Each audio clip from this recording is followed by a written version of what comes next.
ನಮಸ್ಕಾರ ಬಾಂಧವರೇ, ಇದೇ ಬರುವ ಜನವರಿ 25ರಂದು ಭಾನುವಾರ ಬೆಂಗಳೂರಿನ ಫ್ರೀಡಂ ಪಾರ್ಕಲ್ಲಿ ಬೆಳಗ್ಗೆ 10:30ಕ್ಕೆ ಹಿಂದೂ ರಾಷ್ಟ್ರ ಸಮನ್ವಯ ಸಮಿತಿ ವತಿಯಿಂದ ಚಾಮರಾಜಪೇಟೆಯಲ್ಲಿ ಅಮಾಯಕ ಓಂ ಶಕ್ತಿ ಮಾಲಾಧಾರಿಗಳ ಮೇಲೆ ಮತ್ತು ಅಯ್ಯಪ್ಪ ಭಕ್ತರ ಮೇಲೆ ಮಾರಣಾಂತಿಕ ಆಕ್ರಮಣ ಕಲ್ಲು ತೂರಾಟ ಮಾಡಿದ ಘಟನೆಯನ್ನ ಖಂಡನೆ ಮಾಡಿ ಅದರ ಜೊತೆಗೆ ರಾಜ್ಯದಿಂದ ಅಕ್ರಮ ಬಾಂಗ್ಲಾದೇಶಿ ನುಸುಳುಕೋರರನ್ನು ಹೊರಹಾಕ್ಲಿಕ್ಕಾಗಿ ಈ ಬೇಡಿಕೆಯನ್ನು ಇಟ್ಕೊಂಡು ಬೃಹತ್ ಪ್ರತಿಭಟನೆಯನ್ನು ಆಯೋಜನೆ ಮಾಡಲಾಗಿದೆ. ತಾವೆಲ್ಲರೂ ಇದರಲ್ಲಿ ಭಾಗವಹಿಸಿ.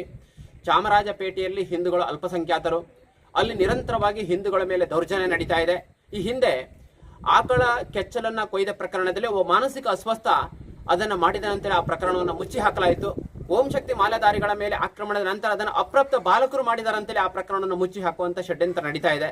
ಹಾಗಾಗಿ ಅಲ್ಲಿನ ಚಾಮರಾಜಪೇಟೆಯ ಅಲ್ಪಸಂಖ್ಯಾತ ಹಿಂದೂಗಳ ರಕ್ಷಣೆಗಾಗಿ ನಾವೆಲ್ಲ ಹಿಂದೂಗಳು ಸಮಾಜ ಬಾಂಧವರು ಒಂದಾಗುವಂಥದ್ದು ಇವತ್ತು ಅತ್ಯಂತ ಅನಿವಾರ್ಯವಾಗಿದೆ.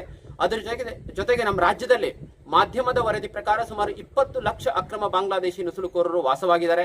ಅವರಿಗೆ ರೇಷನ್ ಕಾರ್ಡ್ ಸಿಗ್ತಾ ಇದೆ, ಮತದಾರ ಚೀಟಿ ಸಿಗ್ತಾ ಇದೆ. ಅಷ್ಟೇ ಅಲ್ಲ, ಸರ್ಕಾರದ ಸೌಲಭ್ಯವನ್ನು ಪಡಿತಾ ಇದ್ದಾರೆ, ಬರ್ತ್ ಸರ್ಟಿಫಿಕೇಟ್ ಸಿಗ್ತಾ ಇದೆ, ಲೋನ್ ಸಿಗ್ತಾ ಇದೆ. ಇದೆಲ್ಲವೂ ರಾಷ್ಟ್ರದ್ರೋಹದ ಅಪರಾಧವಾಗಿದೆ.